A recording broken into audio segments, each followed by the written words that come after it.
अवतरित होकर भाग्य विधाता भाग्य हमारे जगा रहा। परमात्म शक्तियों वरदानों को प्यार से हम पर बरसा रहा। कितना हंसी सफर है, कितनी हंसी डगर है, कितना हंसी सफर है, कितनी हंसी डगर है। जो आप यूं पधारे, कितनी हंसी लहर है। स्वागतम स्वागतम आने की आपकी जो हमको मिली खबर है। चंदा को जैसे देखने हम तो हुए चकोर है, हम तो हुए चकोर है। भगवान की नज़र है, उसका यही असर है। भगवान की नज़र है, उसका यही असर है। जो आप यूं पधारे, कितनी हंसी लहर है। स्वागतम स्वागतम स्वागतम स्वागतम स्वागतम। ओम शांति। ओम शांति। मिनेश भाई, रत्ना बहन, स्वागत है आपका इस सभा में। मैं समझता हूँ करीब हम 8-10 महीने से आपको बुलाने का इंतजार कहे, जुगाड़ कहे कर रहे थे, तो आपको आज बुलाने के लिए या कहे आपको सुनने के लिए बहुत मेहनत करनी पड़ी है। लेकिन ड्रामा प्लान अनुसार उस समय पर ही काम होता है जब होना होता है। तो सुभाष भाई फिर निमित्त बन गए। तो प्यारे साथियों, साधना बहन काफी इनकॉग्निटो रहना मैं समझता हूँ पसंद करते हैं। तो आज हमें विशेष अनुभव उनके सुनने को मिलेंगे, हम लाभान्वित होंगे। और किंग्सवे कैंप कहेंगे ना साधना बहन? जी हाँ, किंग्सवे कैंप आपको नहीं पता है, मैं आया हुआ हूँ और बहुत सुंदर सेंटर है। मैं समझता हूँ तिलकराज भाई आप जानते हैं, हाँ जी, नजदीक में है। तो तिलकराज भाई के साथ ही मैं आया था और मैंने बिल्कुल वो सेंटर देखा है। तो चलिए, बहुत आपका स्वागत है। सुभाष भाई आप भी वेलकम करें। हमारे बहन का क्या स्वागत करे अपने घर में? क्यों, बहन है तो और करना है ना। बहन जी का दर्शन करना ही बहुत बड़ा सौभाग्य है। हम लोगों को बहुत साधना करनी पड़ी साधना बहन को यहाँ तक लाने के लिए। जी। वैसे बचपन से ही साधना बहन बाबा की बच्ची है और विशेष करके इनको जगदीश भाई की बहुत ही छत्र छाया कहो या लाभ कहो या संग कहो, ये मिला है। इसके कारण उनका सेंटर भी, ये खुद भी, जैसे नहीं जगदीश भाई का जो कुछ असर होता है इनके अंदर आया हुआ है।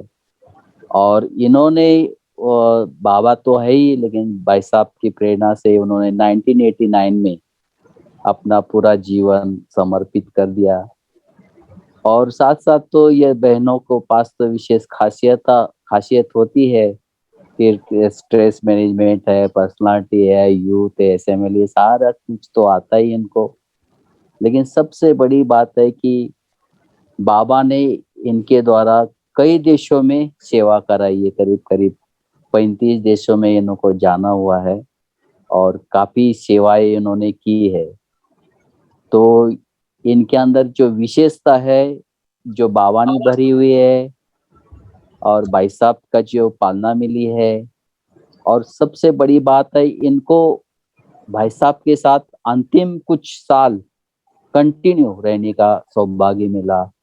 कि जैसे ब्रह्मा बाबा कैसे अंतिम समय उनकी अवस्था कैसी हो गई थी, वैसे जगदीश भाई साहब की भी लास्ट में अंतिम अवस्था कैसे बाप समान बनती जा रही थी, वो इन्होंने अपने आंखों से प्रैक्टिकल देखा हुआ है, क्योंकि उनकी सेवा में थे, उनका भाग्य था।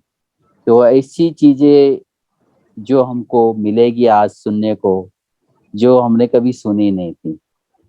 तो मैं वेलकम करता हूँ साधना बहन को, और हम सबकी साधना भी पूरी हो गई, आज सामने यहाँ पहुंच गए हैं। तो आपका बहुत बहुत स्वागत है मधुबन के तरफ से और पूरे टीम के तरफ से। थैंक यू मिनेश भाई, हमारे डॉक्टर भाई, चंपा बहन और सुभाष भाई। ये तो आप सबकी बहुत बहुत निर्माणता है जो आप इतने प्यार से हमारा वेलकम कर रहे हैं। सबसे पहले तो मैं आप सभी को बहुत बहुत मुबारक देना चाहती हूँ, जो आप सभी प्यारे बाप दादा की आशाओं को पूरा कर रहे हैं। अनुभवों का खजाना बीके भाई बहनों का आप पूरे विश्व की आत्माओं तक पहुंचा रहे हैं। हमारे परम आदरणीय जगदीश भाई साहब, उनकी भी ये बहुत इच्छा थी। तो बाबा के जो बच्चे हैं, भागवत में जिन गोप गोपियों का गायन है, उनके चरित्र, उनकी जीवन गाथाएं, उनके दिव्य और अलौकिक अनुभव वो पूरे विश्व के लोगों तक पहुंचे। और आप ये कार्य कर रहे हैं, बहुत अच्छे से कर रहे हैं। तो मैं समझती हूँ कि अव्यक्त रूप में जगदीश भाई साहब वो भी आप सबको बहुत बहुत दुआएं दे रहे हैं। तो मेरी तरफ से भी आप सभी को बहुत बहुत बधाई हो, बहुत बहुत मुबारक हो। ड्रामा में आज का दिन नूंधा हुआ था, कल्प पहले भी हम सभी आज के दिन मिले थे और आज फिर से मिल रहे हैं। मैं आप सबका शुक्रिया करती हूँ जो आप मेरे को सभी भाई बहनों से मिला रहे हैं। बहुत सारे भाई बहनें आज सुनेंगे हमको, तो आपका तहे दिल से बहुत बहुत शुक्रिया। सबसे पहले मैं आप सभी को थोड़ा सा अपना लौकिक जीवन परिचय देती हूँ और उसके पश्चात जैसे आप सबने कहा कि परम आदरणीय जगदीश भाई साहब के साथ के दिव्य अनुभव मैं कोशिश करूंगी जो जो मुझे ख्याल में आता जाएगा वो आप सभी के साथ मैं अवश्य बांटूंगी वो खजाना। मेरा लौकिक जन्म जो है वो दिल्ली का है। मेरा कर्म स्थान, सेवा स्थान वो भी दिल्ली है। लौकिक परिवार में 4 बड़े भाई हैं और मैं सबसे छोटी बहन। लौकिक परिवार में हर प्रकार से बहुत संपन्नता रही, बहुत मेरे को सुख मिला है, बहुत लाड प्यार से मैं पली हूँ। किसी भी प्रकार की कभी भी कोई भी कमी मैंने नहीं देखी। ऐसा कहूंगी कि पानी मांगा तो जैसे दूध मिला, सब कुछ मिला। इस जीवन में सुख बहुत मिला है। मेरा जीवन बहुत सुखों में व्यतीत हुआ है शुरू से लेकर के। तो जब हमारा जन्म होने वाला था उससे पहले हमारे लौकिक पेरेंट्स को बहुत इच्छा थी कि हमारे घर में अभी जो बेबी आने वाला है वो गर्ल बेबी हो। तो उसके लिए हमारी लौकिक मदर, उन्होंने शिव की बहुत भक्ति की, अव्यभिचारी भक्ति। दिल्ली में गौरी शंकर टेम्पल है, शिव का मंदिर है, वो वहां जाया करती थी और शिव बाबा से यही मांगती थी कि इस बार जो हमारे घर में बच्चा आए वो गर्ल बेबी हो। तो सुबह सुबह वो नंगे पांव जाया करती थी। सर्दी के दिनों में उन्होंने चलिया रखा था। और जब मेरा जन्म हुआ तो लौकिक परिवार में तो बहुत बहुत जैसे खुशियों की लहर दौड़ गई, बहुत उत्सव हुए, बहुत प्यार मिला लौकिक माता पिता के साथ साथ बड़े भाइयों का। उन्होंने भी जैसे माता पिता की तरह ही मेरे को पालना दी। और जन्म के कुछ समय के बाद ही, मैं 1.5-2 वर्ष की ही थी, तो हमारे पड़ोस में कोई बहन थे, वो बाबा के ज्ञान में चलते थे। तो हमारे लौकिक मदर उनसे पूछा करती थी कि आप कहाँ जाते हो।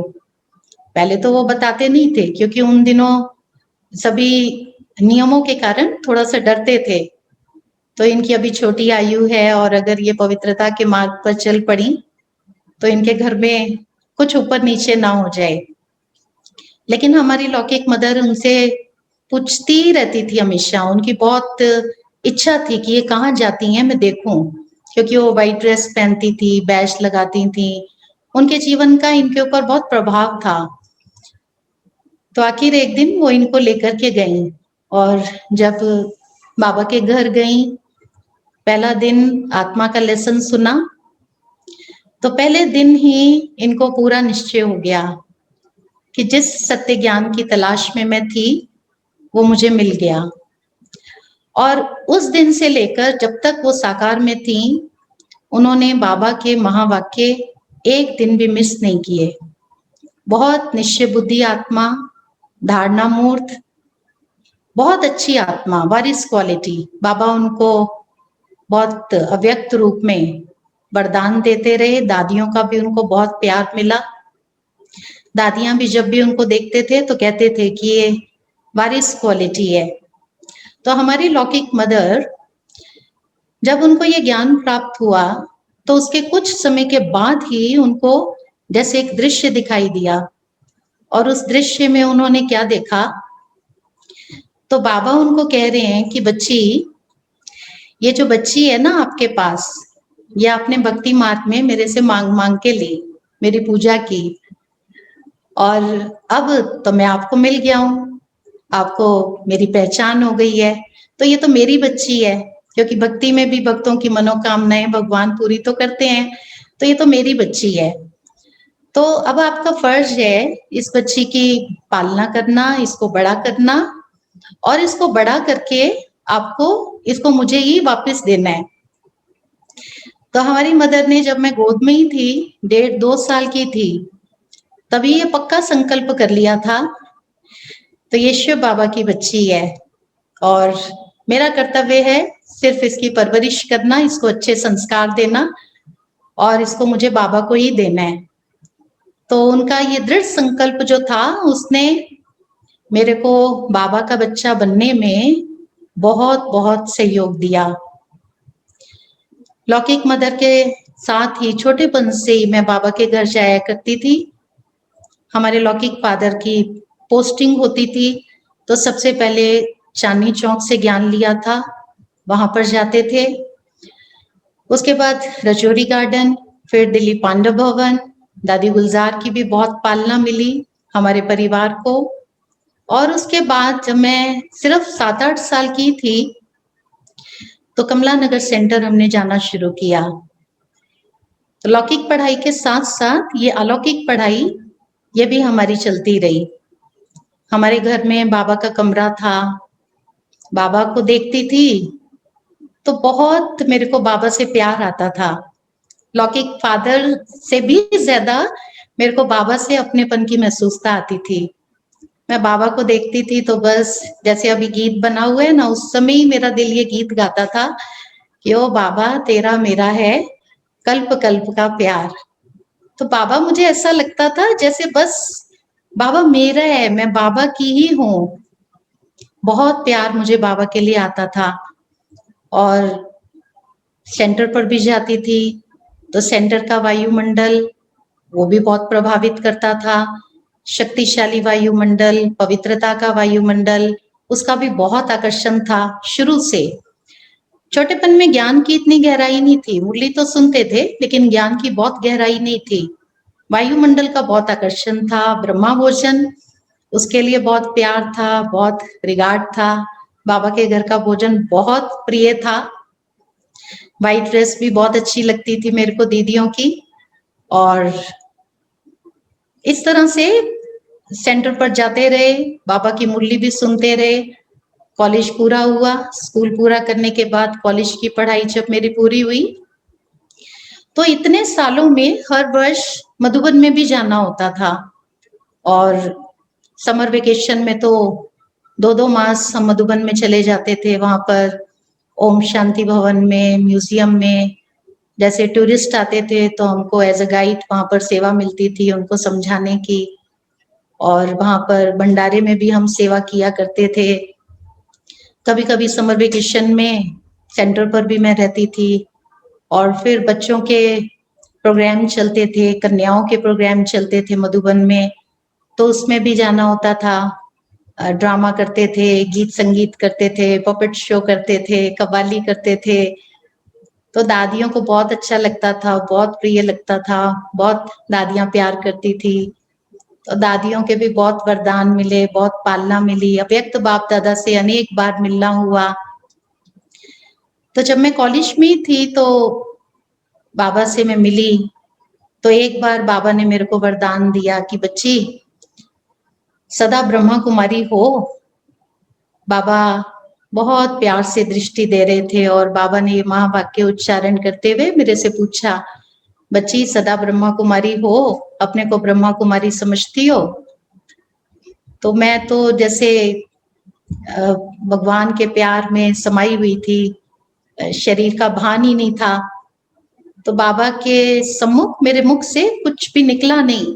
तो बाबा ने फिर आगे महावाक्य उच्चारण किए, बच्ची सदा ब्रह्मा कुमारी हो। सदा ब्रह्मा कुमारी अर्थात सदा श्रेष्ठ सेवाधारी। इस नशे में सदैव आगे बढ़ती चले जाना। फिर एक बार बाबा ने मेरे को वरदान दिया कि बच्ची आपके जीवन का ये लक्ष्य बहुत अच्छा है। तो मैं बाबा की थी, बाबा की हूं और बाबा की रहूंगी। तो इस तरह छोटेपन से ही बाप दादा के वरदानों से हमारी पालना हुई। दादियों के वरदानों से, दादियों के प्यार से बहुत जैसे उन्नति होती चली गई। तो कॉलेज जब मैं कर रही थी, मेरे फाइनल एग्जाम थे, लास्ट ईयर था फाइनल ईयर। तो जब मैं अपना एग्जाम दे करके, लास्ट पेपर दे के जब मैं घर आई, तो हमारी लौकिक माता जी ने मेरे से पूछा कि अभी आपको आगे क्या करना है। तो मैंने उनको कहा कि अभी तो मैंने कुछ सोचा नहीं है, इतने दिन पढ़ाई की है, मेहनत की है, तो अभी तो थोड़े दिन रेस्ट करूंगी, उसके बाद देखेंगे आगे क्या करना है। फिर जब मैं सेंटर पर गई तो उसी दिन शाम को ही तो हमको वहां पर जगदीश भाई साहब मिले। तो भाई साहब ने मेरे से पूछा कि आजकल आप क्या कर रही हो। तो मैंने उनको बताया कि ऐसे ऐसे आज मेरा फाइनल एग्जाम था, लास्ट एग्जाम था और आज पूरा हो गया और कल से मेरी छुट्टियां हैं। तो भाई साहब ने मेरे को बोला कि आप सेंटर पर रहोगी। तो मैंने कहा कि हाँ जी रह जाऊंगी। तो उन्होंने कहा कि ठीक है, अभी छुट्टियां हैं ना तो सेंटर पर रहने के लिए आ जाना। फिर उन्होंने मेरे से पूछा कि उसके बाद क्या करोगी। तो मैंने कहा उसके बाद भी रह जाऊंगी। बस अचानक से मुख से ऐसे बोल निकले और वहां से घर आई और घर आकर के मैंने अपना सब कपड़ा आदि पैक करना शुरू कर दिया, सूटकेस लिया और सब पैकिंग करना शुरू किया। तो हमारे जो लौकिक भाई थे बड़े, उन सबको तो बहुत प्यार था, अटैचमेंट भी था। भले वो बाबा के कार्य में सहयोगी बहुत थे, लेकिन अटैचमेंट भी था। तो हमारे बड़े भाई ने मेरे को पूछा कि ये सब क्या हो रहा है। तो मैंने कहा कि कपड़े पैक कर रही हूँ और कल मैं सेंटर जा रही हूँ। तो हमारे बड़े भाई ने कहा कि अगर आपको सेंटर जाना ही है तो आप भले जाओ, लेकिन आप 4-6 दिन के लिए सेंटर जाओ, 4-6 दिन सेंटर रहना और उसके बाद फिर आप आ जाना। फिर जब जरूरत पड़ेगी सेवा में कभी तो फिर दोबारा चले जाना। अब वो बोल रहे हैं लेकिन मेरे ऊपर किसी भी प्रकार का कोई प्रभाव ही नहीं उनका, उनकी बात का। अपना सब सामान पैक किया और अगले दिन मैं बाबा के घर आ गई। और वो दिन और आज का दिन है, फिर मैं मुड़ के अपने लौकिक घर वापस नहीं गई। तो आज 89 से लेकर के आज 2021 मैं बाबा के घर रह रही हूँ। तो इसको मैं अपना परम सौभाग्य मानती हूँ। वो मेरे जीवन का गोल्डन टाइम था, बहुत सुंदर समय। मेरे पूर्व जन्म के पुण्य कर्म कहो, बाबा की कृपा कहो, ड्रामा अनुसार कहो, वो समय आया और जो मैं बाबा के घर आ गई। नहीं तो बहुत बार ऐसा देखने में आता है, कन्याएं जो हैं वो अपने जीवन का निर्णय लेने में वक्त लगा देती हैं। हम नौकरी करें या हम सेंटर पर रहें, या नौकरी, सेंटर, घर, इन तीनों के बीच में बैलेंस करके चलें, क्या करें। लेकिन मेरे जीवन में एक पल में सब कुछ हो गया। बाबा कहते हैं ना, जैसे झाटकू बलि, एकदम धक से जो बलि देवी के ऊपर चढ़ाई जाती है वो देवी स्वीकार करती है। तो एक धक से जीवन का निर्णय हो गया और बाबा ने मेरे को जैसे स्वीकार किया। ऐसे तो ये गीत सुनते हैं ना, तेरे द्वार खड़ा भगवान भगत भर ले झोली। तो पहले तो घर बैठे भगवान मिले और फिर ये समय आया जब भगवान ने मेरे को अपने घर ही बुला लिया। तो बहुत बहुत अपने भाग्य पर मेरे को नाज है, बहुत खुशी है जो बाबा ने मेरे को अपना बनाया और मेरा जीवन इतने साल सेंटर पर रहते हुए हो गए हैं, बहुत सुखमय रहा है। कोई बातें आई भी हैं तो हमेशा ऐसा महसूस हुआ जैसे पानी पर लकीर की तरह बातें आई और चली गई। बाबा ने बहुत प्यार दिया है, बाबा ने बहुत पालना दी है, वरदानों से बहुत श्रृंगार किया है और आज तक भी मुझे ऐसे महसूस होता है बाबा ने मेरा बेड़ा पार किया और आगे भी बाबा मेरा पूरी तरह से बेड़ा पार कर देंगे, नैया मेरी ठिकाने लगा देंगे। तो सेंटर पर जब मैंने रहना शुरू किया उसके बाद जगदीश भाई साहब के साथ के जो मेरे अनुभव हैं वो भी बहुत अद्भुत हैं, बहुत अनमोल हैं। भाई साहब के बारे में तो मुझे ये लगता है कि शायद मेरे पास शब्द नहीं है जो मैं उनकी महिमा कर सकूं। उनके साथ रह के मैंने क्या पाया, क्या सीखा, वर्णन करना वो थोड़ा मुश्किल है। जगदीश भाई साहब, उनके पास तो दिव्य बुद्धि थी, दिव्य विवेक था। जगदीश भाई साहब बाबा की और मम्मा की कितनी महिमा करते रहे। बाबा मम्मा की महिमा के लिए उनके पास बहुत सुंदर सुंदर शब्द थे, सुंदर सुंदर शब्द रूपी हीरे मोतियों की उन्होंने अनेक बार मालाएं बनाई बाबा मम्मा की महिमा में और बाबा मम्मा के गले में उन्होंने पहनाई। उनका लिखा हुआ साहित्य भी जब हम सब पढ़ते हैं तो बाबा मम्मा के लिए हम सब के हृदय में कितना प्यार उमड़ता है। तो भाई साहब के पास तो वो दिव्य बुद्धि थी, महिमा के वो सुंदर सुंदर शब्द उनके पास थे, लेकिन भाई साहब की महिमा करने के लिए मेरे को लगता है कि मेरे पास पर्याप्त शब्द नहीं है। जो मैंने उनसे जीवन में लिया है, बहुत कुछ लिया है। कोशिश करती हूँ थोड़ा बहुत आप सबके साथ शेयर करने की।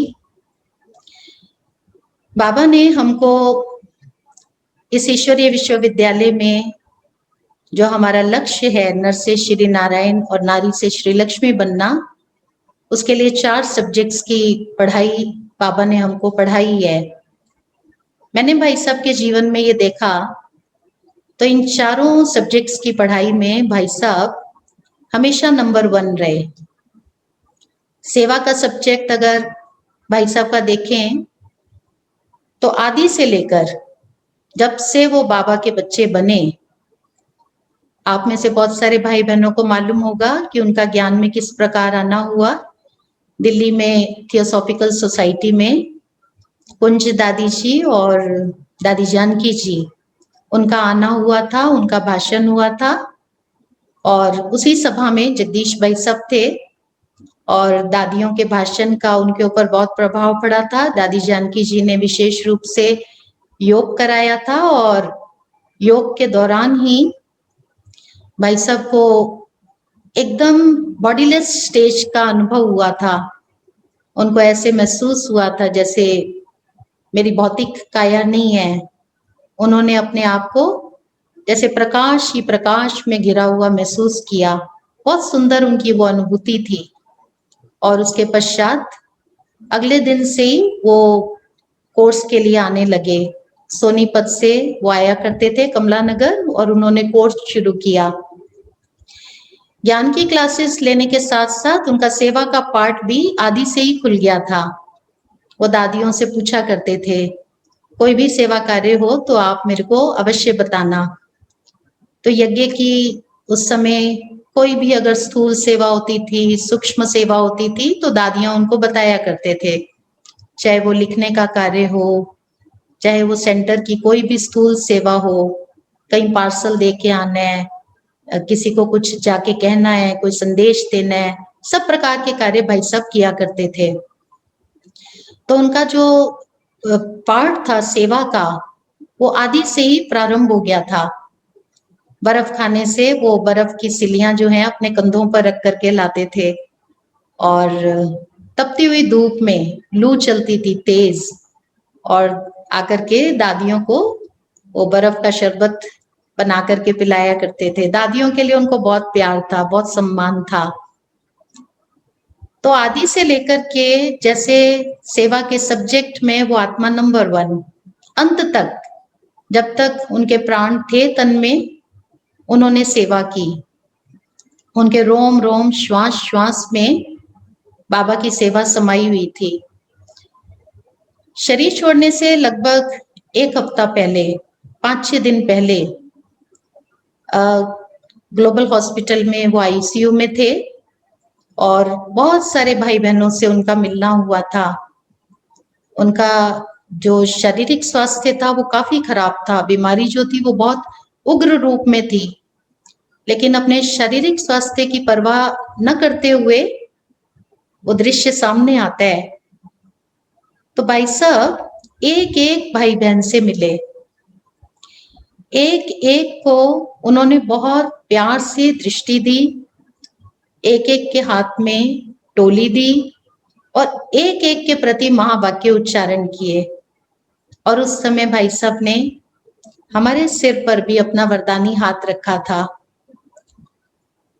बहुत प्यार दिया और बहुत शक्तिशाली दृष्टि दी। जो भी भाई बहने उनसे मिल रहे थे न सिर्फ उनको वरदान दिए, उनके जो लौकिक परिवार वाले थे उनके निमित्त भी वो उनको संदेश दे रहे थे कि उनको भी आप मेरी याद प्यार देना। उस आत्मा को मालूम था कि मैं चंद दिनों का मेहमान हूँ, चंद घंटों का मेहमान हूँ। और जाने से पहले भी उन्होंने एक एक से मिलन मनाया। उनके वो वरदान सबके दिलों में छप गए। उनके उन वरदानी बोलों ने एक एक आत्मा को बहुत आगे बढ़ाया। तो आदि से लेकर अंत तक उनका सेवा का पाठ चला। सेवा की सब्जेक्ट उनकी देखें, इसी तरह से ज्ञान का सब्जेक्ट अगर उनका देखें तो उसमें भी वो नंबर 1 थे। लौकिक दृष्टि से अगर उनको देखें तो बहुत एजुकेटेड थे, इंटेलिजेंट, इंटेलेक्चुअल, उनको सब प्रकार का ज्ञान था। आज doctors, engineer, lawyer, IAS officers, जिस भी फील्ड का व्यक्ति है उसको अपने फील्ड की जितनी नॉलेज होगी उससे कई गुना अधिक भाई साहब को उस फील्ड का ज्ञान होता था। वो तो जैसे मास्टर ज्ञान के सागर थे। वेद, शास्त्र, ग्रंथ, उपनिषद, सब कुछ उनके पास ज्ञान था। और बाबा के पास आने के बाद उनको तो जैसे दिव्य बुद्धि का वरदान प्राप्त था। तो एक बार बाबा मम्मा बैठे हुए थे, साथ में जगदीश भाई बैठे थे। तो बाबा ने मम्मा को पूछा, हे विद्या की देवी सरस्वती माँ, भक्ति मार्ग में भक्त आपसे सद्बुद्धि मांगते हैं, सद्विवेक मांगते हैं, विद्यार्थी आपसे विद्या मांगते हैं, तो आप तो साक्षात सरस्वती माँ हैं, आप जगदीश बच्चे की बुद्धि में बैठ गई हैं। तो सरस्वती माँ ने बहुत नम्रता से ऐसे सिर झुकाया। वो हमेशा बाबा के आगे हाँ जी किया करती थी। तो जब उन्होंने अपनी स्वीकृति दी तो जगदीश भाई को तो लगा कि मेरा तो जीवन धन्य हो गया, साक्षात सरस्वती माँ ने मुझे वरदान दे दिया, मेरी बुद्धि में वो स्थित हो गई हैं। और उसके बाद तो हम सब जानते हैं कि भाई साहब कैसे मास्टर ज्ञान के सागर बनकर के उनके क्या तो क्लासेस चले, क्या तो उन्होंने साहित्य लिखा, 200 से अधिक लगभग उन्होंने किताबें लिखी हैं। आज अगर हम सबको 4 पंक्तियां भी लिखनी होती हैं तो हमें कितना एकाग्र होना पड़ता है, हमारी बुद्धि कितनी स्वच्छ, कितनी क्लियर होनी चाहिए, ज्ञान से कितनी भरपूर होनी चाहिए, तब हम 4 महावाक्य लिख सकते हैं, 4 पंक्तियां मुश्किल से लिख सकते हैं। और लिखने के बाद भी हम देखते रहेंगे पता नहीं हमने ठीक लिखा है या नहीं लिखा है। और भाई साहब ने इतना सारा साहित्य लिखा। जब वो लिखना शुरू करते थे तो सुबह से लेकर रात तक मैंने तो उनको 18-18 घंटे तक भी काम करते देखा है, 19 घंटे भी उनको काम करते देखा है।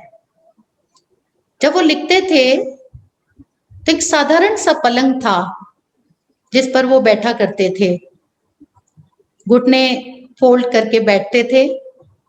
वो घुटने ही जैसे उनकी टेबल थी और उसी पर वो अपनी तख्ती रखते थे और ऐसे करके वो लिखते रहते थे।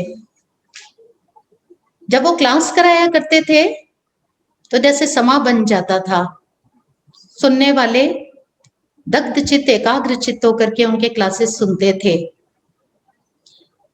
कि बस जगदीश भाई सुनाते जाएं और हम सुनते जाएं। मधुबन में जब कभी भी उनके क्लास का अनाउंसमेंट होता था तो मेडिटेशन हॉल फुल हो जाता था, सारे मधुबन निवासी दौड़ दौड़ कर पहुंचते थे। तो आज जगदीश भाई सबका क्लास है और हर बार उनकी क्लास में, उनके भाषण में, उनकी समझानी में नवीनता होती थी। कोई भी टॉपिक उनको दे दिया जाए, अचानक से भी उनको टॉपिक दे दिया जाता था तो भाई साहब आपको इस टॉपिक पर क्लास कराना है। ऐसे लगता था कि बुद्धि के अंदर सागर है और वो सागर की लहरें उमड़ उमड़ के आ रही हैं। इतनी गहराई उनकी हर क्लास में, जो बात ना पूछिए। वो गायन है ना, जिस जस केले के पात पात में पात, 10 ज्ञानी की बात बात में बात। तो भाई साहब मास्टर ज्ञान के सागर थे, ज्ञान में नंबर 1। तीसरा जो सब्जेक्ट था योग का, तो वो भी मैंने उनके जीवन में देखा। वो योगियों में सर्वश्रेष्ठ थे, महान योगी थे वो, योगी राज। उनके कमरे में मैं तो जब भी जाती थी तो देखती थी प्रायः वो लिखने के कार्य में व्यस्त होते थे। सुबह 2 बजे वो उठ जाया करते थे और रात को 10 बजे तक उनका कार्य चलता रहता था, सेवा का, लिखने का। बीच बीच में टेलीफोन कॉल्स आती थी, वो अटेंड करते थे। किसी को अगर उन्होंने टाइम दिया हुआ है मिलने का तो उनसे वो मीटिंग किया करते थे। अथक होकर के वो सुबह से लेकर रात तक लगे रहते थे। तो या तो उनको सेवा के किसी ना किसी कार्य में मैंने उनको तत्पर देखा, और अगर कभी वो बैठे होते थे तो वो एकदम योगनिष्ठ होते थे। वही पलंग था उनका, साधारण सा, और उसमें वो आलती पालती लगा करके बैठे हुए होते थे। बहुत शक्तिशाली स्टेज होती थी उनकी।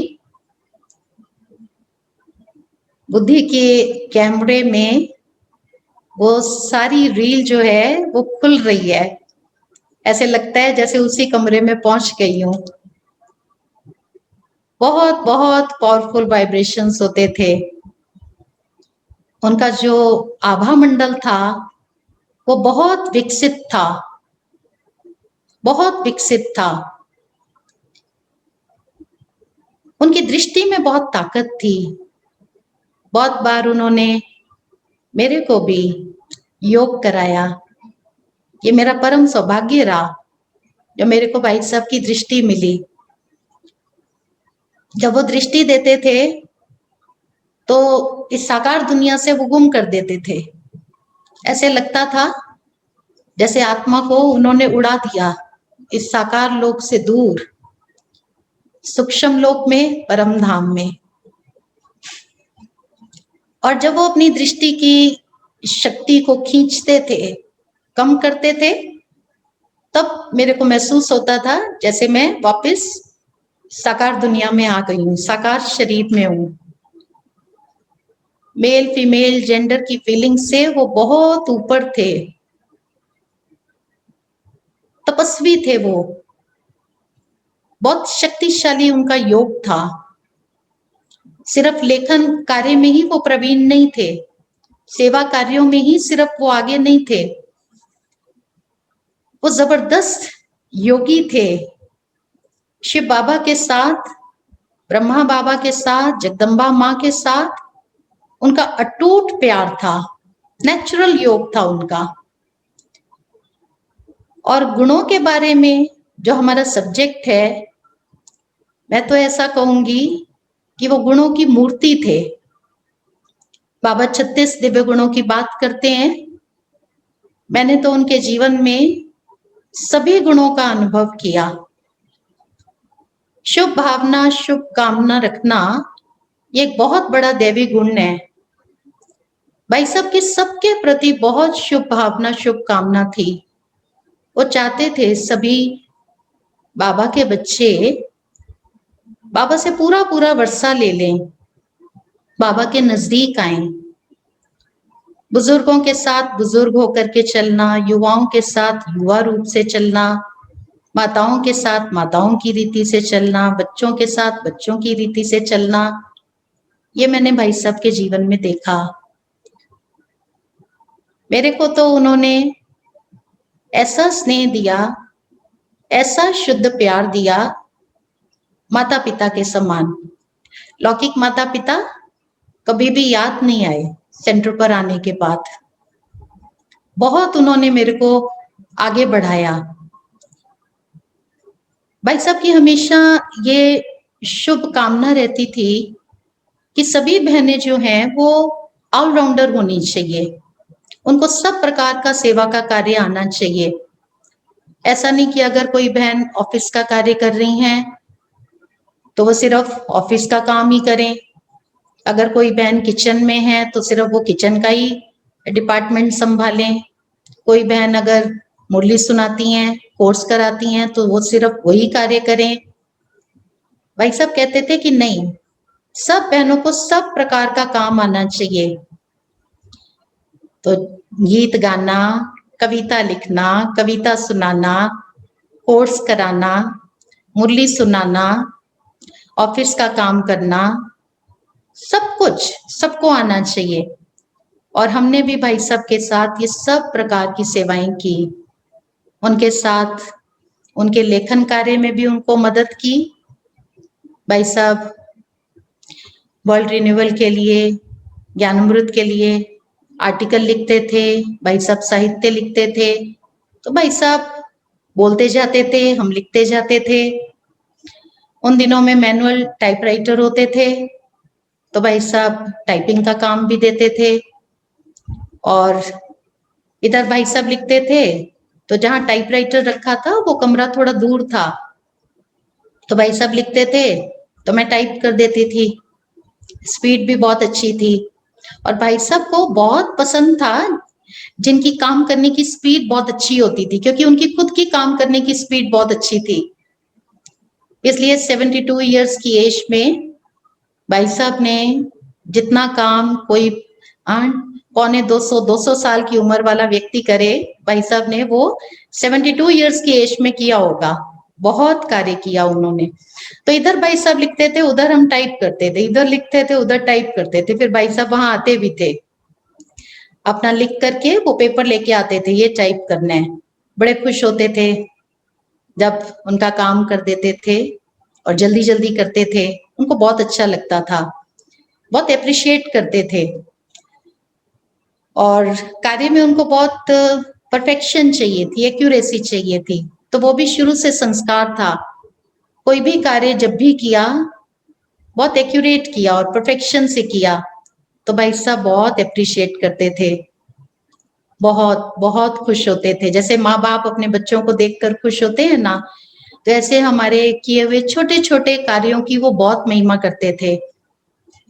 वो टॉप फ्लोर पर रहते थे और किचन था, ground floor, first floor, second floor. First floor पर किचन था। तो भाई साहब कहते थे कि चाय बना लाओ। तो जैसे ही मैं चाय बना के लाती थी तो कहते थे, अरे इतनी जल्दी चाय भी बन गई, ऐसे लगता है कि चाय बनी हुई रखी थी और आप उठा के ले भी आई हो। भोजन बनाने को कहते थे, झटपट भोजन बन जाता था। भाषण करने को कहते थे तो हम भाषण करने के लिए भी तैयार हो जाते थे। अगर हमें कुछ नहीं आता था तो भाई साहब हमको सिखाते थे। फिर पूछते थे कि आपका फलानी जगह प्रोग्राम था, आप भाषण करके आए, आपका प्रोग्राम कैसा रहा? फिर उनको आकर के सुनाते थे तो उनको बड़ा अच्छा लगता था। तो कोर्स कराना, मुरली सुनाना, कहते थे सब कुछ करो। अगर हम उनके साथ उनके ऑफिस के काम में व्यस्त हैं मान लो, और नीचे कोई कोर्स के लिए आ गए या मुरली सुनने के लिए आ गए, तो अपना वो कार्य छुड़ा के कहते थे नहीं नीचे जाओ, कोर्स कराओ, मुरली सुनाओ। ब्रह्मा कुमारी कौन है?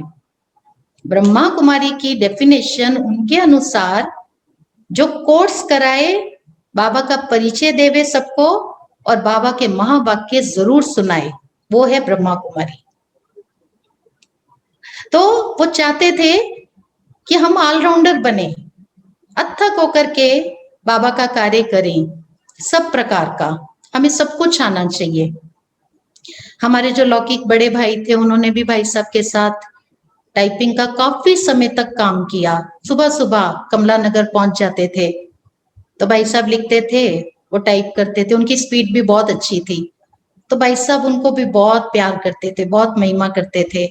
जैसे रेस होती है ना, भाई साहब ने लिखा उधर टाइप हुआ, भाई साहब ने लिखा उधर टाइप हुआ। तो भाई साहब को बहुत पसंद आता था जिनकी काम करने की स्पीड अच्छी होती थी। तो इस तरह भाई साहब की सबके प्रति बहुत ये शुभ भावना, शुभकामना रहती थी। विशेष तौर से कुमारियों के प्रति तो ये बहुत आगे बढ़े और बाबा का नाम ये रोशन करें। दूसरा गुण जो मैंने भाई साहब के जीवन में देखा, भाई साहब के अंदर गंभीरता बहुत थी, बहुत गंभीर थे वो। मैं ऐसे बहुत सारे भाई बहनों को जानती हूँ जो भाई साहब के पास आते थे और भाई साहब से व्यक्तिगत स्तर पर वो बातचीत किया करते थे। बहुतों के जीवन में बहुत कुछ चलता है, ब्राह्मण जीवन भी सबका एक रस नहीं चलता है, माया के कई प्रकार के वार होते रहते हैं। तो ऐसी ऐसी बातें, ऐसी समस्याएं जो वो और किसी के साथ शेयर नहीं कर सकते थे, भाई साहब के साथ करते थे, निश्चिंत होकर के करते थे। भाई साहब का वाइब्रेशन ही ऐसा था कि सब उनके ऊपर बहुत ट्रस्ट करते थे। उनको लगता था कि एक ऐसा स्थान है जहां हम अपने दिल की बात कर सकते हैं। और विशेष बात यह थी कि भाई साहब माना भाई साहब। दुनिया में ऐसे कहते हैं, ब्राह्मण परिवार में भी, कि हर एक का एक आगे जरूर कोई ना कोई होता है। हर एक अपने मन की बात दूसरे को सुना के क्या कहता है, देखो मैं आपको सुना रहा हूं, अपने तक रखना, किसी को बताना नहीं। और जिसको वो ये बात कहता है वो आगे किसी और अपने एक को सुनाता है, उसको सुना के कहता है देखो मैं आपको बता रहा हूं, आप किसी को बताना नहीं, मेरा आपके ऊपर बहुत विश्वास है। लेकिन ऐसा कोई नहीं होगा जो सारी बातें हजम कर ले, सिर्फ बाबा जाने और वो आत्मा जाने। तो मैंने भाई साहब के जीवन में ये विशेषता देखी, गंभीरता। वो गंभीरता की मूर्ति थे। जगदीश भाई साहब एक ही थे, एक ही हैं, एक ही रहेंगे। जिन्होंने भी उनको जो कुछ सुनाया, और भाई साहब ने ऐसा नहीं कि सिर्फ सुन के रख लिया, उनकी समस्या का वो समाधान भी करते थे, भरकस प्रयत्न करते थे। जिस प्रकार की भी उनको वो सैल्वेशन दे सकते थे वो देते थे। और गंभीर के साथ साथ भाई साहब कहते थे, देखो ये मेरे ऊपर ट्रस्ट करते हैं, मैं इनका विश्वासघात नहीं कर सकता हूं। तो कभी भी उन्होंने किसी के साथ विश्वासघात नहीं किया। कभी कभी हंसी में ये भी कहते थे कि देखो ये जो मेरा बड़ा पेट है ना, ये इसी का प्रतीक है। गणपति का बड़ा पेट दिखाते हैं ना, इसमें बहुत सारी बातें रखी हुई हैं। तो बहुतों की बहुत सारी प्राइवेट बातें वो भाई साहब के पास थी, किसी को भी भनक तक भी नहीं लगती थी। आज हमें भी भनक तक भी नहीं है किसने भाई साहब के साथ क्या बात की। तो ऐसा सबका भाई साहब के ऊपर विश्वास था। गंभीरता के साथ साथ भाई साहब बहुत रमणीक भी थे।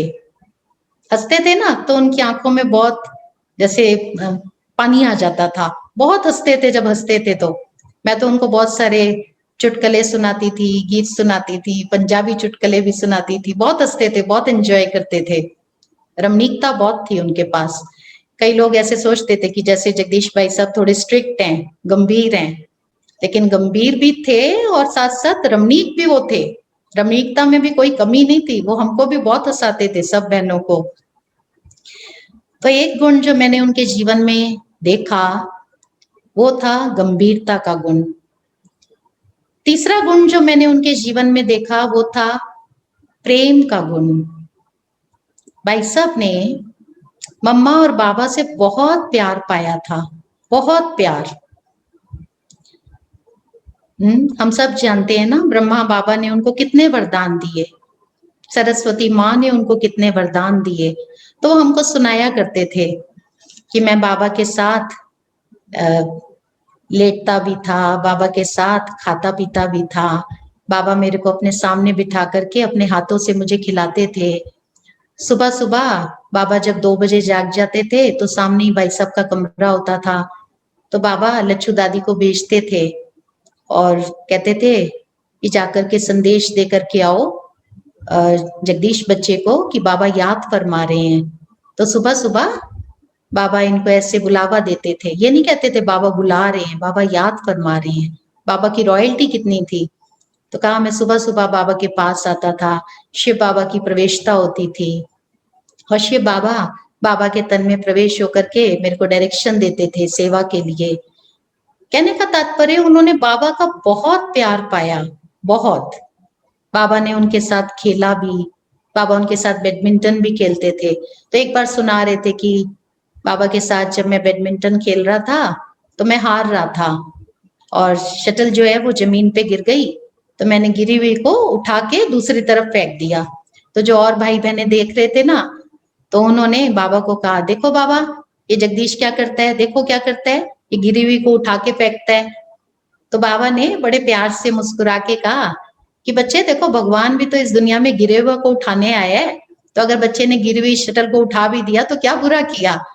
तो ऐसे बहुत रमणीक थे और बाबा मम्मा के साथ के बहुत सुंदर सुंदर अनुभव वो हमारे साथ शेयर करते थे।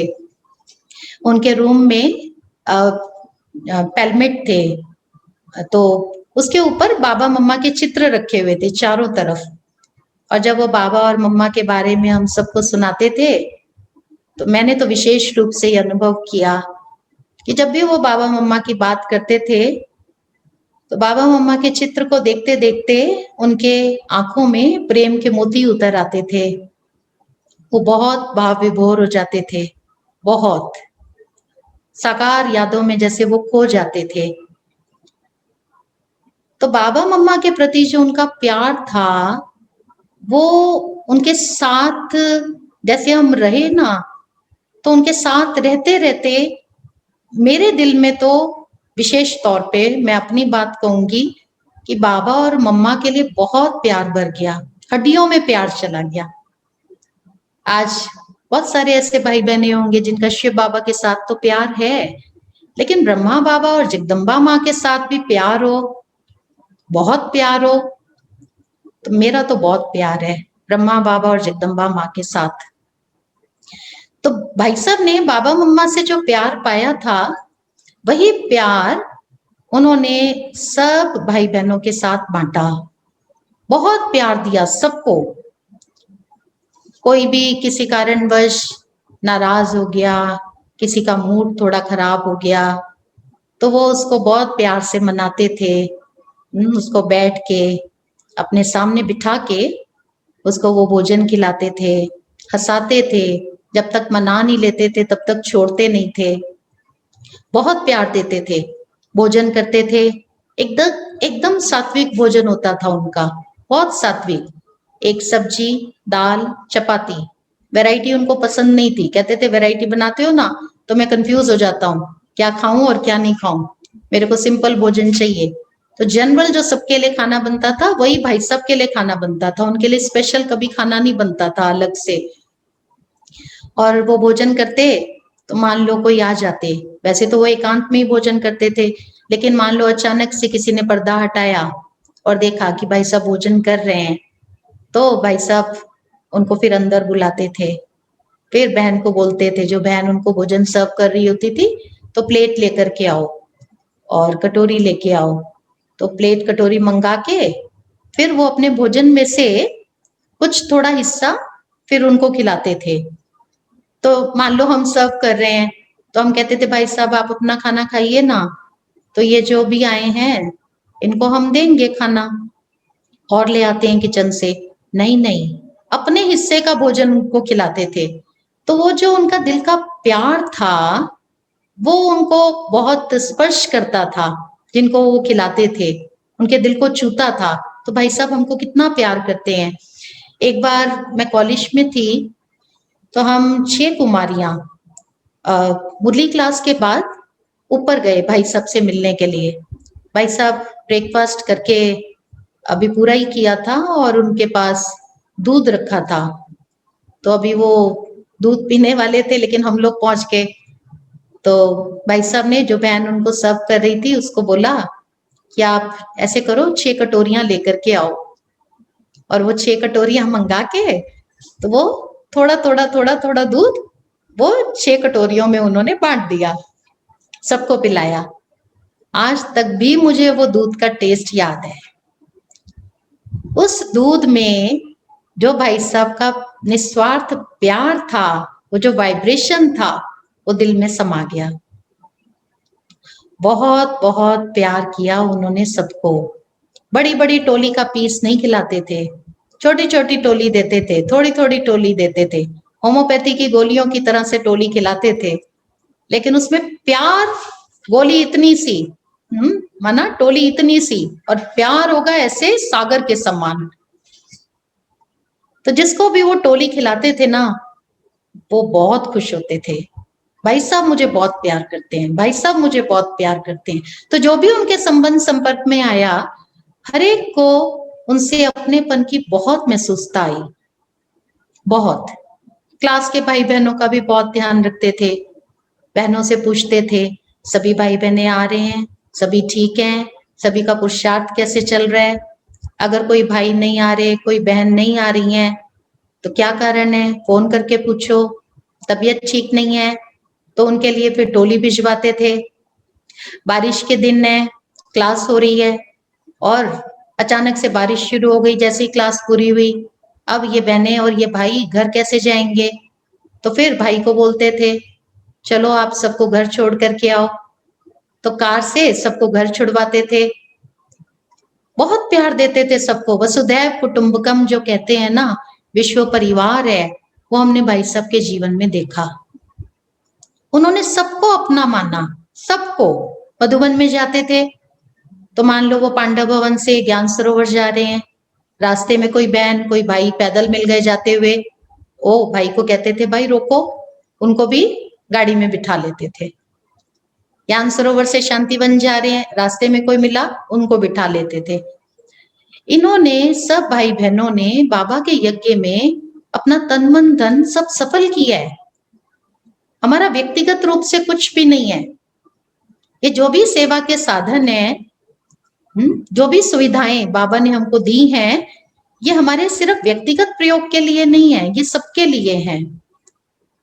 तो ऐसे वो सबके ऊपर बहुत बहुत प्यार लुटाते थे। राखी का दिन आता था, टीके का दिन आता था, तो नीचे क्लास में माताएं भाई साहब को याद करती थी। तो भाई साहब कब आएंगे?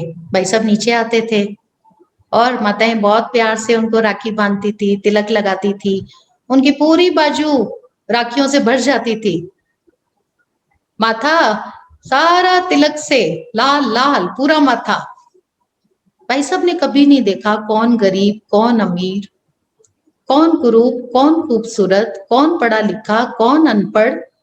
जैसे साकार बाबा ने सबके ऊपर प्यार लुटाया, बाबा आज बूढ़ी बूढ़ी माताओं को भोली माताएं कह के मुरली में याद करते हैं, ऐसे भाई साहब ने भी सबके प्रति सम दृष्टि रखी, सबको एक समान प्यार दिया।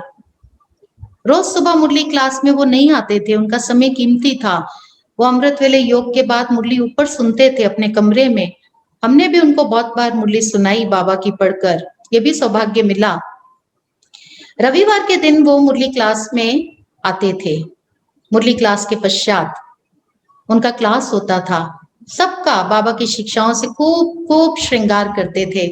कभी कभी मुरली क्लास के बाद, रोज की मुरली क्लास के बाद वो टॉप फ्लोर पर अपने कमरे के बाहर आ जाते थे, कमरे के बाहर खड़े होते थे। तो नीचे आंगन में माताएं, भाई, कुमार, कुमारियां सब खड़े होते थे और भाई साहब ऊपर से ही सबसे मिलते थे। तो ऊपर खड़े होकर के वो जब सबसे मिलते थे ना, तो वो अपना प्यार जैसे सब तक पहुंचाते थे। तो सबको ऐसे बोलते थे, मैं आप सबको बहुत प्यार करता हूँ। कभी ऐसे अपने दिल के ऊपर हाथ रख के बोलते थे, मैं आपको बहुत प्यार करता हूँ, ऐसे ऐसे करते थे। तो सबको उनके प्यार का बहुत वाइब्रेशन पहुंचता था, भरपूर थे प्यार से, खूब प्यार लुटाया सबके ऊपर, रॉयल थे। कभी भी उनकी आंख कहीं डूबी नहीं, किसी वस्तु में, किसी साधन में, किसी चीज में कभी उनकी आंख नहीं डूबी। उनको स्थूल सूक्ष्म किसी भी प्रकार की कभी कोई कामना नहीं रही। बाबा से खजाना लेना है और सबको देना है, और बाबा से लिया और सबको दिया सदैव। बहुत रॉयल्टी थी। मैंने एक बार भाई साहब से पूछा कि भाई साहब आपको सब इतना प्यार क्यों करते हैं, आपको सब इतना रिगार्ड क्यों देते हैं, सबके दिलों में आपके लिए इतना स्थान क्यों है ऊंचा? तो 2-3 बार पूछा तो भाई साहब ने जवाब दिया, देखो मेरे को किसी से कुछ चाहिए नहीं, ना स्थूल चाहिए ना सूक्ष्म चाहिए, नाम मान शान इन कामनाओं से वो बहुत दूर थे, बहुत दूर, बहुत ऊपर, तृप्त थे, संतुष्ट थे। और जो भरपूर आत्मा होती है ना, वो सबको देती है, देती है, देती है। तो ऐसे उनके अंदर रॉयल्टी थी, बहुत रॉयल, परोपकारी। जैसे उनका जन्म ही संसार में देने के लिए हुआ हो, परोपकार करने के लिए हुआ हो। खिला हुआ फूल भी अपनी सुगंध फैलाता रहता है, और उसी गुलाब के फूल को अगर कोई उसको मसल दे, उसको नष्ट कर दे, पैरों के तले उसको कुचल दे, तो भी वो गुलाब का फूल अपनी खुशबू फैलाता है। मैंने भाई साहब का जीवन ऐसा देखा। नुक्स निकालने वाले, गलती निकालने वाले, वो तो चांद में भी नुक्स निकाल लेते हैं। बहुत सारे ऐसे बच्चे भी हैं जो भगवान के यज्ञ में भी नुक्स निकाल लेते हैं, कमियां ढूंढ लेते हैं। भाई साहब सत्य के मार्ग पर चलने वाली आत्मा थी। उनको किसी को भी कुछ कहना होता था, वो डरते नहीं थे, निर्भय थे, स्ट्रेट बोलते थे। लेकिन उनके जो मन की भावनाएं थी हर एक के प्रति, वो बहुत कल्याण की थी, बहुत सबको आगे बढ़ाने वाली थी। कुमार कैसे चाक पर मिट्टी का वो घड़ा बनाता है ना, अंदर से हाथ रखता है और बाहर से थपकी देता है। पहले तो प्यार से समझाते थे, अगर कोई प्यार से उनकी बात नहीं समझता था तो थोड़ा सा कभी ऊंचा भी बोलते थे। उसको कोई कोई ये समझते थे कि भाई सब स्ट्रिक्ट हैं, लेकिन वो बहुत मधुर थे, बहुत बहुत मिठास थी उनके जीवन में। वो सबका भला, सबका मंगल करना चाहते थे। परोपकारी, कोई अगर उनके एंटी भी हुआ, कोई को भाई साहब की कोई बात पसंद नहीं आई, भाई साहब की किसी ने निंदा भी की, ग्लानि भी की, उन्होंने तब भी परोपकार करना नहीं छोड़ा। गुलाब के फूल की तरह प्रकृति देती है ना, पेड़ पौधे देते हैं ना। भाई साहब का जन्म भी जैसे सबको देने के लिए ही हुआ था। उनका फेवरेट गीत था, बाबा तुम्हारी शिक्षाएं सदा हैं संग हमारे, चलते रहेंगे जीवन भर तेरी श्रीमत के सहारे। बहुत सुंदर गीत है, उनको बहुत प्यारा था ये गीत। हमको हमारे बाबा से ये प्यारा मंत्र मिला, सोचो भला करो भला, ये उनके फेवरेट सॉन्ग थे। तो ऐसे भाई साहब के अंदर बहुत सारे गुण थे, त्याग, सिंप्लिसिटी, वो मैंने उनके जीवन में देखी। उनका वो कमरा सामने आता है जिसमें कितना साधारण सा फर्नीचर था, साधारण सा सोफा सेट, साधारण सा पलंग, साधारण से उनके कपड़े, साधारण सी उनकी रिस्ट वॉच, साधारण सी उनकी चप्पल, भोजन खाने की थाली एकदम साधारण, पीतल की थाली, हमेशा वो उसी थाली में खाना खाते थे। जबकि वो देश विदेश में ट्रेवल करते थे, बहुत बार मैंने देखा साउथ इंडिया में वो जाते थे, भारत के और अन्य स्टेट्स में भी जब वो जाते थे तो बहुत सारी बहनें उनको चांदी के बर्तन देती थी, भाई साहब आप चांदी के बर्तनों में खाना खाइए। कभी नहीं खाया, एकदम सादगी वाला जीवन। वर्षों वर्ष तक उनकी वही चप्पल चलती थी, चप्पल उनकी पहचान थी। वो मधुबन में मीटिंग्स में जाते थे, दादियों के साथ, बड़े भाइयों के साथ उनकी मीटिंग होती थी, तो बाहर उनकी चप्पल रखी होती थी, उससे सब समझ जाते थे कि जगदीश भाई जी आ चुके हैं, ये जगदीश भाई की चप्पल है। त्याग, तपस्या, सादगी का वो नमूना थे, ब्रह्मा बाबा की तरह। जैसे बाबा का रूम एकदम साधारण था, ऐसे जगदीश भाई का रूम भी एकदम साधारण था। बाबा भी जैसे उसी कमरे में सबसे मिलते भी थे, वहीं भोजन भी करते थे, वहीं बाबा सारा अपना कार्य व्यवहार करते थे। ऐसे ही जगदीश भाई साहब का वो रूम भी मीटिंग रूम भी था, डाइनिंग रूम भी था, स्लीपिंग रूम भी था, सब कुछ वो एक ही कमरा था। कभी भी उन्होंने अपने व्यक्तिगत प्रयोग में यज्ञ का पैसा खर्च नहीं किया, कभी नहीं किया। उनकी पर्सनल कार नहीं थी।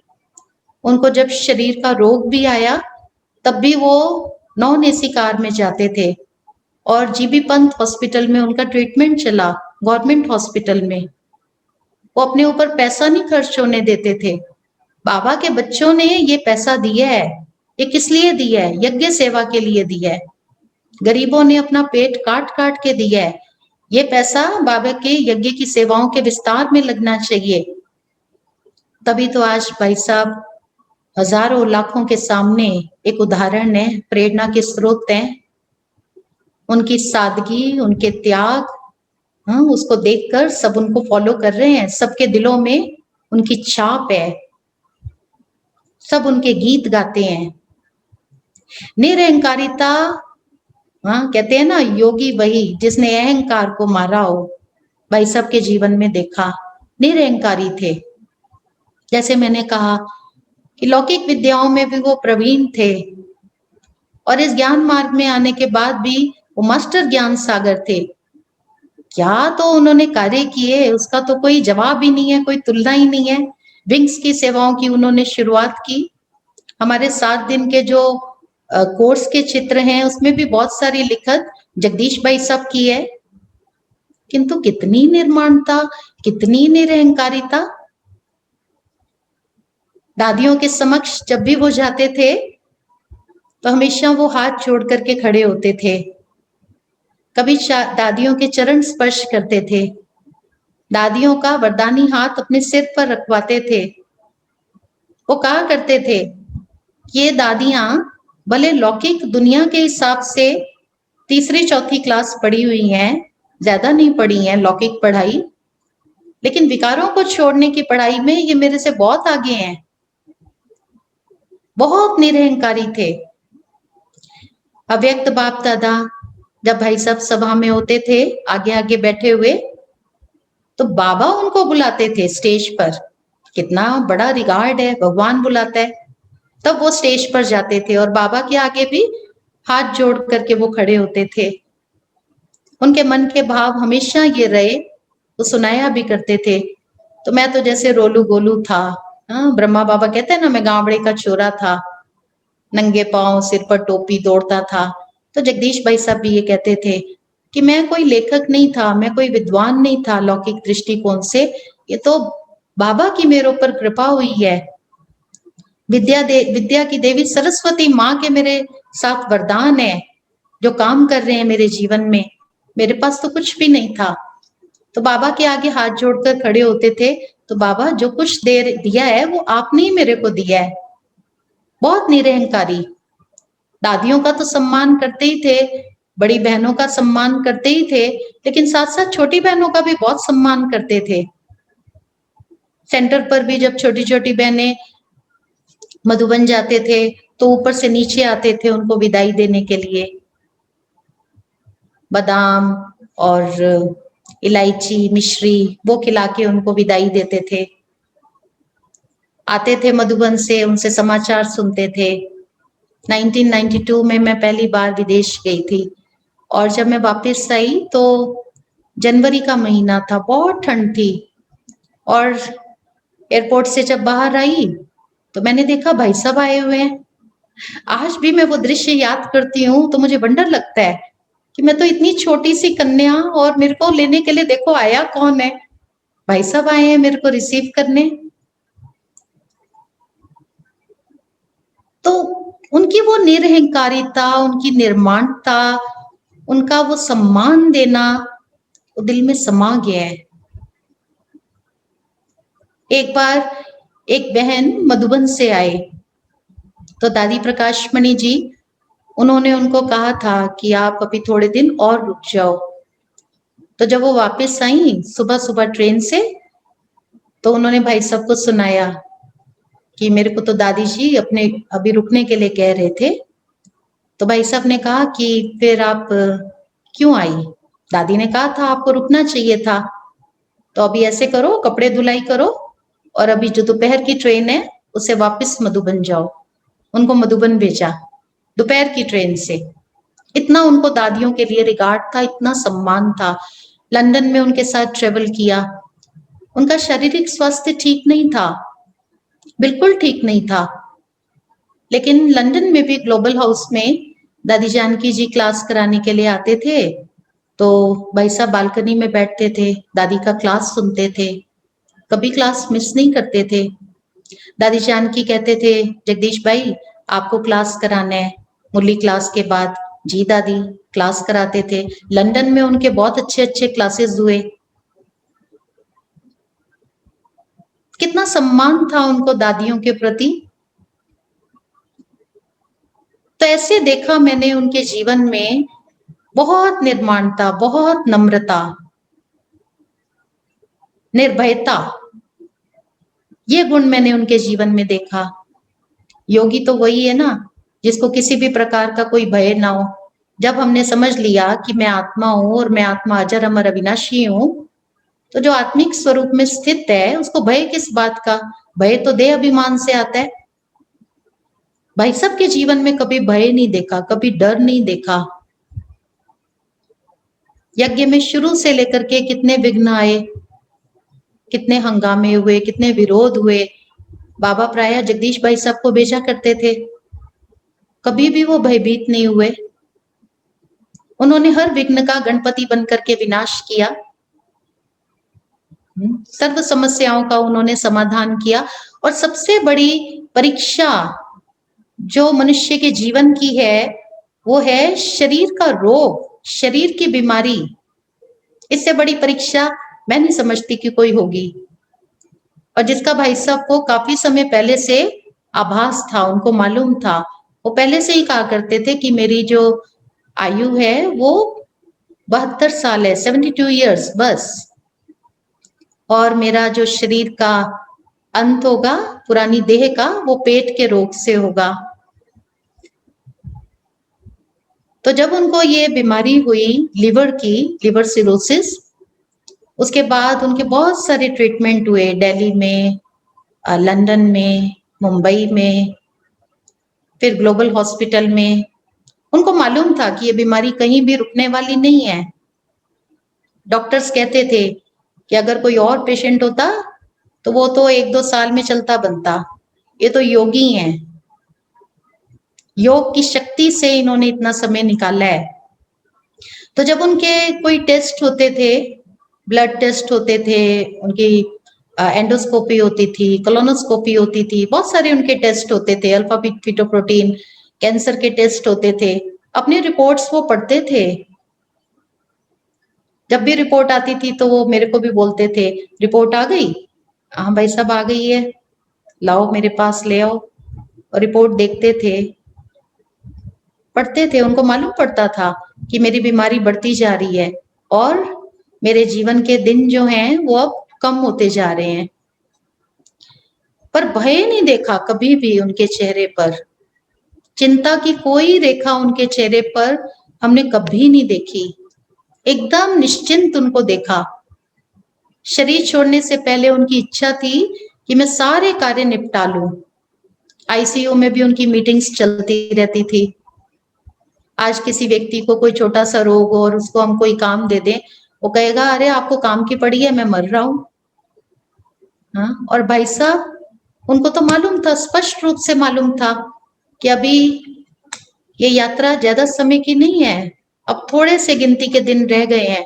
और उससे पहले वो अपना सारा सेवा कार्य जो है वो जल्दी जल्दी जल्दी जल्दी निपटा रहे थे।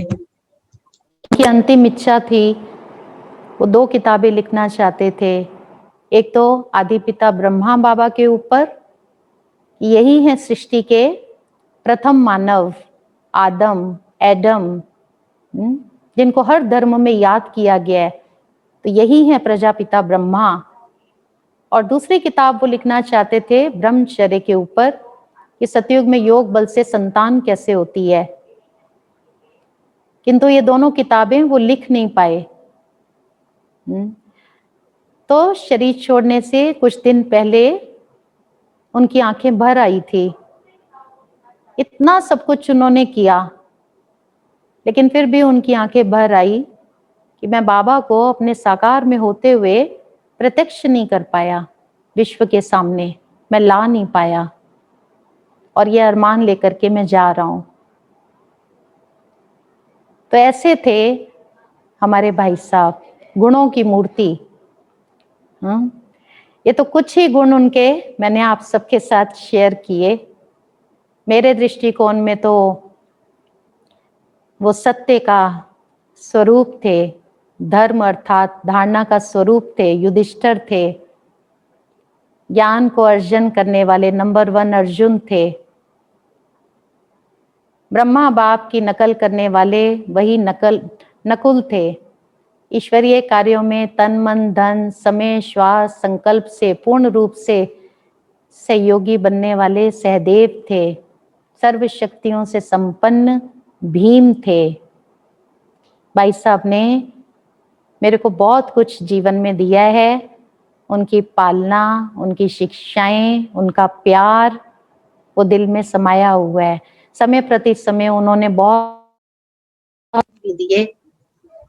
जैसे एक बार उन्होंने कहा कि आपका बाबा में निश्चय अनेक आत्माओं को निश्चयवान बनाएगा। एक बार उन्होंने कहा आपकी स्वच्छता, रॉयल्टी और स्फूर्ति बहुत उन्नति कराएंगी। एक बार उन्होंने कहा आपकी स्थायी मुस्कुराहट बहुतों के जीवन में मुस्कुराहट लाएगी। तो भाई साहब के और भी अनेक वरदान प्राप्त हुए। आज वो वरदान मेरे जीवन में काम कर रहे हैं। भाई साहब ने कहा था आगे आने वाले समय में आप सितारा चमकोगी, आसमान के चमकते हुए सितारे की तरह। तो मेरे दिल की इच्छा है कि जो मैंने प्यारे बाबा से, ब्रह्मा बाबा, जगदम्बा माँ से अव्यक्त रूप में पालना प्राप्त की है। दादियों की जो पालना मिली है, जगदीश भाई सब की जो पालना मिली है, उस पालना का मैं रिटर्न करूं उनकी आशाओं को पूरा करके। मैं जानती हूँ मैं जगदीश भाई तो नहीं बन सकती हूँ, लेकिन भाई साहब की जो मेरे से अपेक्षाएं थी, जो आशाएं थी, उसको मैं अवश्य पूरा करूं। हर एक आत्मा की संपन्नता, संपूर्णता की अपनी स्टेज है। जगदीश भाई थे, जगदीश भाई ही रहेंगे, लेकिन जो वो हमसे चाहते थे वो मैं पूरा करके अवश्य दिखाऊं। तो वर्तमान समय मैं दिल्ली किंग्सवे कैंप सेंटर पर रह रही हूँ। हमारे साथ 6 बहनें रहती हैं और बहुत अच्छी रीति से यहाँ पर बाबा की सेवाएं चल रही हैं। जगदीश भाई साहब के साथ साथ दादी जानकी जी, दादी गुलजार, प्रकाशमणि दादी जी, चंद्रमणि दादी जी, सभी दादियों के भी और नजदीक आने का सौभाग्य प्राप्त हुआ। और भाई साहब के जाने के बाद दादी जानकी जी और विशेष रूप से दादी गुलजार, उन्होंने भी मेरे को बहुत प्यार दिया, बहुत पालना दी। मैं दादी जानकी के जब भी सम्मुख जाती तो दादी हमेशा मेरे को देख करके यही पूछते, विदेश जाएंगी सेवा के लिए, फलानी जगह जाएंगी? जी दादी जाएंगे। तो कभी दादी किसी देश का प्रोग्राम बनाते, कभी किसी देश का प्रोग्राम बनाते। तो ऐसे विश्व के बहुत सारे देशों में जाने का भी सौभाग्य प्राप्त हुआ। हर जगह जाके बहुत प्यार मिला, बहुत पालना मिली, बहुत अपनापन महसूस हुआ।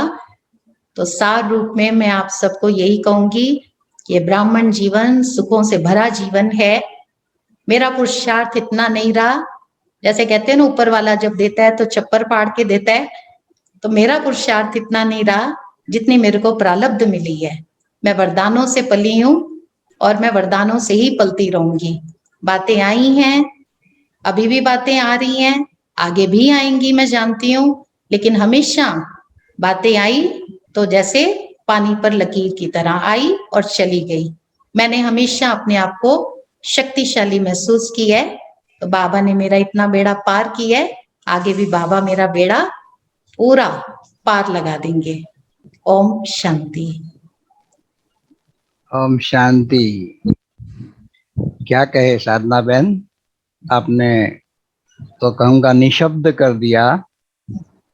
और कहाँ से आपके अनुभव को कंक्लूड किया जाए वो भी मैं सोच रहा था। तो सबसे पहले तो मैं आपके लौकिक मदर फादर के बारे में सोच रहा था कि वो कितने विशाल बुद्धि थे। आज भी, आज के इस मॉडर्न एज में भी दुनिया में गवर्नमेंट को बेटी बचाओ अभियान करना पड़ता है, और आपके लौकिक मदर फादर ने बेटी का आह्वान किया, ये मुझे बहुत बड़ी बात लगी। तो मैं बहुत विशाल बुद्धि आपके मदर फादर को समझता हूँ और उनको मुबारकबादी देता हूँ कि वाह, और जो जन्म भी दिया तो कैसी बेटी को। तो वंडरफुल ड्रामा है, एज पर ड्रामा प्लानिंग उस आप आत्मा का उस माता पिता के साथ आना हुआ, तो बाबा ने आपको भेजा। और कैसे फिर आपका ये भाग्य है कि जगदीश भाई के साथ, जिनको मिलने के लिए लोग तरसते थे, दृष्टि लेने के लिए तरसते, उस महान आत्मा के साथ अपना इतना लंबा, इतना अच्छा पार्ट चला।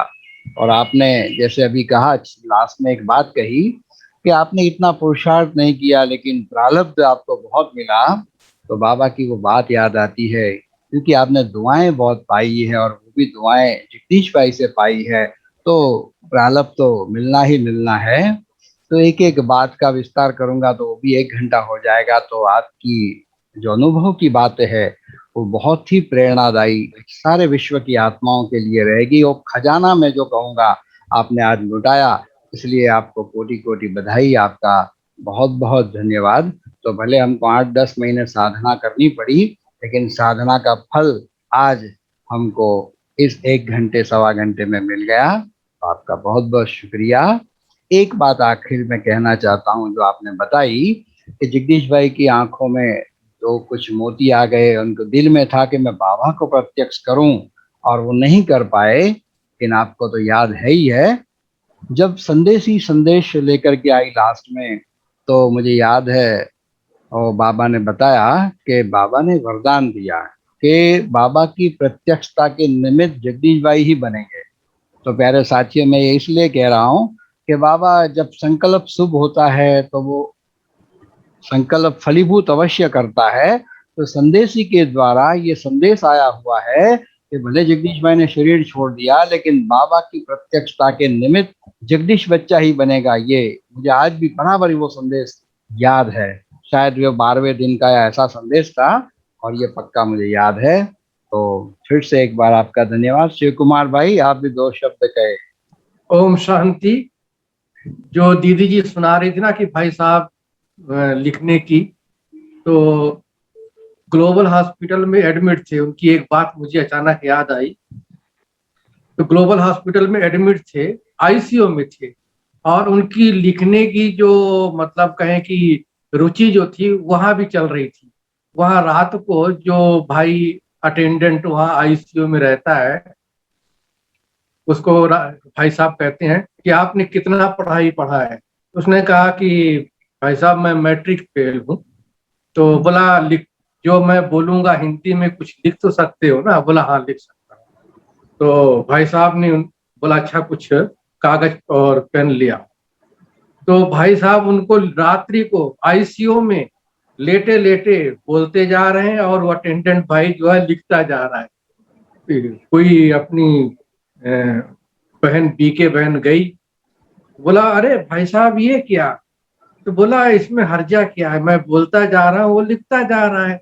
जो हमारा कुछ रहा हुआ कार्य जो है, जो मतलब मैं नहीं कर पाया हूँ, तो यहाँ लेटे लेटे उसको लिखवा रहा हूँ, उसमें हर्जा क्या है? तो देखो इतनी उनकी लगन थी, मतलब एक सेवा का भाव था कि जो कुछ रह गया है उसको हम जाते जाते भी पूरा कर दूं। तो ये भाई साहब की हॉस्पिटल की अंतिम समय की बात है। जी हाँ जी। ओम शांति। हम शांति। सुभाष हाँ, भाई। बाकी साधना बहन के हाथ मैं भी गया हुआ हूँ, बहुत अच्छी से साधना बहन ने तो इतनी साधना की और है, पूरा साधना में ही रहती हैं। वो खजाना खत्म ही नहीं हो रहा था, इतना जबरदस्त, इतना उमड़ उमड़ के आ रहा था। जब लास्ट दिनों में प्रकाश मणि दादी जी ने खास जगदीश भाई को कहा कि भाई जी, जगदीश भाई हमारे मधुबन निवासी से मिलोगे?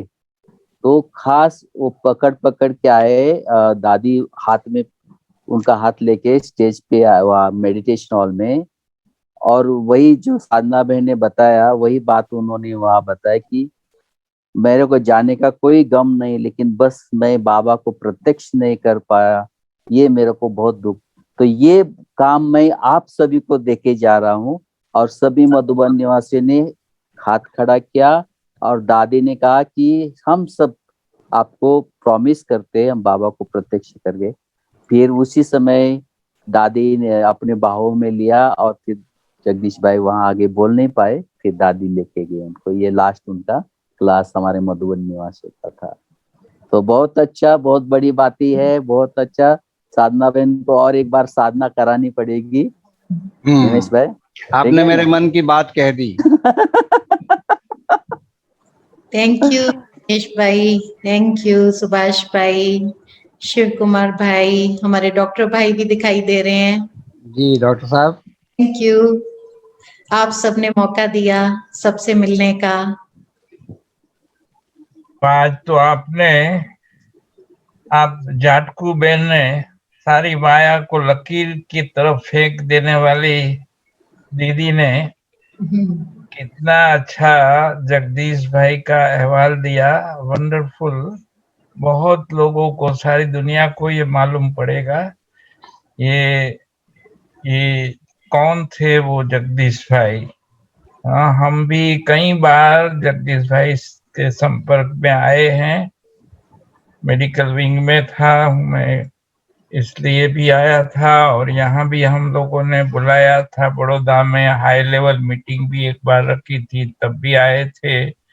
और लास्ट में जब हमारी छोटी बहन थी जो ज्ञान में थी, तो वो बीमार थी, उनका संपर्क रहता था जगदीश भाई से हमेशा, तो उनका भी बहुत प्यार था। तो हम दिल्ली में उनकी ट्रीटमेंट के लिए आई थी, और लास्ट समय में उनकी जो आवश्यकता ही थी कि दवाइयाँ कुछ फॉरेन से मंगानी थी, तो वो बात हमने बताई तो तुरंत 2 दिन में वो मेडिसिन भी जगदीश भाई ने मंगा कर ला दी। लेकिन और भी बात हुई कि दवा तो आई, लेकिन उसके पहले ही सिस्टर ने शरीर छोड़ दिया। तो उस समय जगदीश भाई ने जो बहुत प्यार से इतना दूर से ये हॉस्पिटल में आए थे, कितना घंटा 2 घंटा होगा, कमला नगर से एम्स हॉस्पिटल में आए और हमारे लिए भोग लेके आए थे, साथ में गुलजार दादी भी आए थे। तो ये इतनी महानता जो है कितनी थी, जो किस मौके पर क्या करना चाहिए, इसकी जो सदा के लिए जीवन में याद रह गया है कि कैसे अपने प्यारे आदरणीय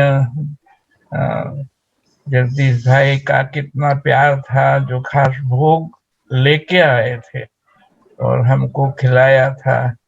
तो ऐसे तो अनेक बात उनका संपर्क हुआ, मीटिंग में भी देखते थे और भी पर्सनल मिलते थे। तो बहुत अच्छे अनुभव और आपने तो आज उनकी सारी बातें एकदम वीडियो की तरह दिखा दी। ये भी आपकी विशेषता भूल नहीं सकते हैं, क्योंकि किसी की विशेषता जानना और दिल में रखना ये सबसे बड़ी बात है।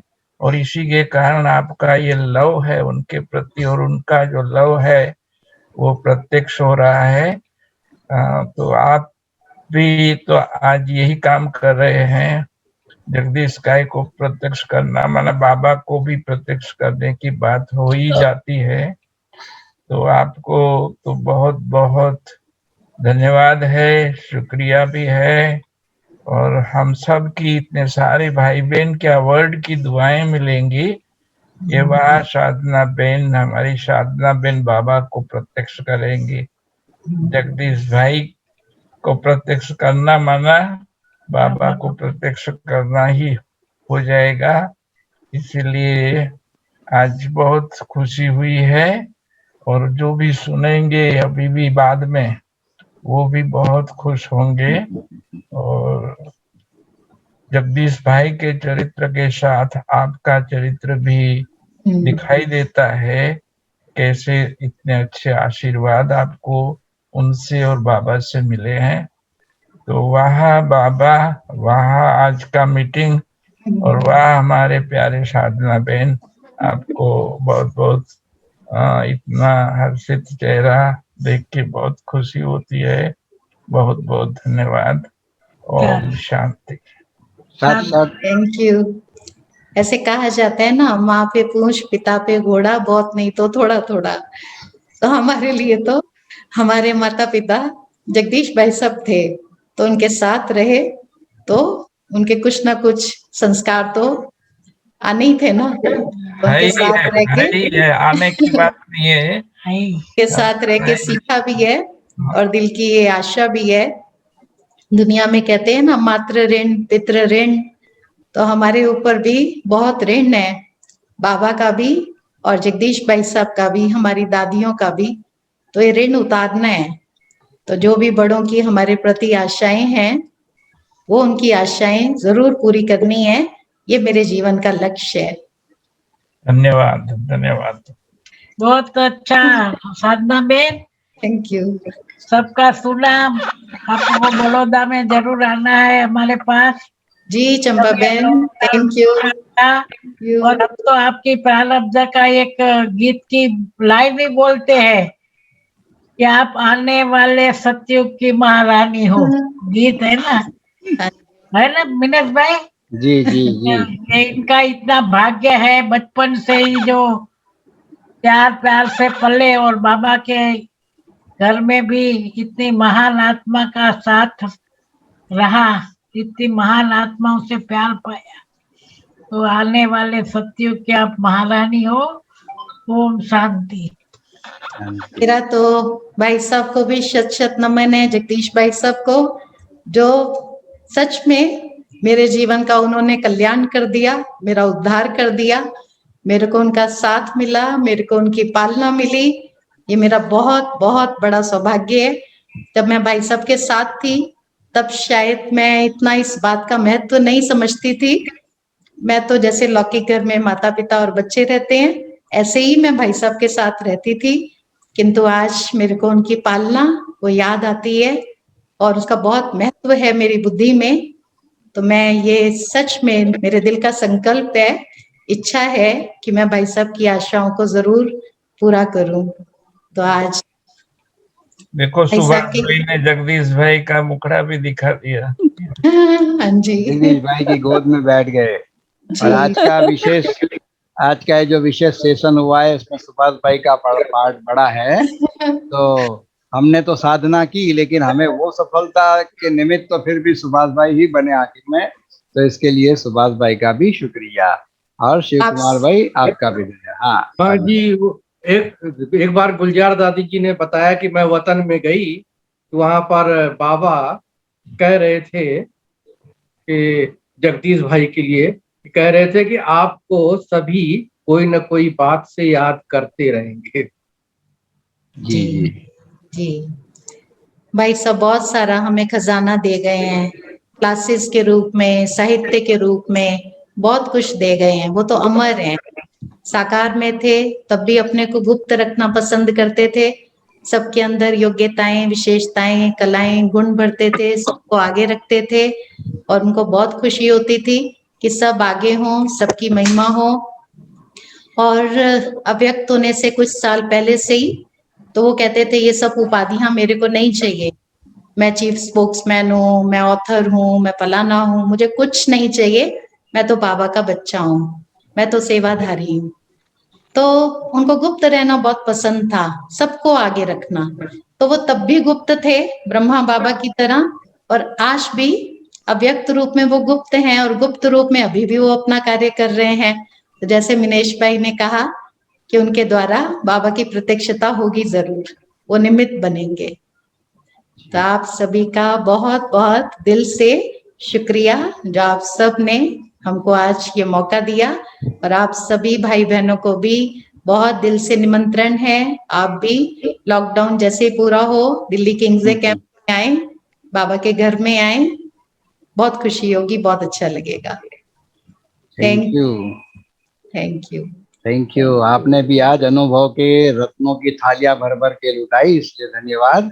और चलिए समय भी हो चुका तो 2 मिनट बाबा की याद में बैठते और जो आज अनुभव सुनाया जगदीश भाई के साथ का, तो एक छोटी सी जगदीश भाई की महिमा की कविता के द्वारा हम ये पूरा करेंगे। ओम शांति। जगत ईश के बच्चे थे सच्चे पांडव जगदीश। जगत ईश के बच्चे थे सच्चे पांडव जगदीश। जन्म लिया था आपने 10 दिसंबर 29, दिन रात पुरुषार्थ किया नाखून लगाकर 20। जन्म लिया था आपने 10 दिसंबर 29, दिन रात पुरुषार्थ किया नाखून लगाकर 20। सेवा में पूरे सफल किए अपने घंटे 24। जगत ईश के बच्चे थे सच्चे पांडव जगदीश। जगत ईश के बच्चे थे सच्चे पांडव जगदीश। काट दिए थे सभी आपने रावण के 10 शीश। तेज रेस थी आपकी नहीं किसी से रीस। काट दिए थे सभी आपने रावण के 10 शीश। तेज रेस थी आपकी नहीं किसी से रीस। जिनके मनन चिंतन के आगे सभी झुकाते शीश।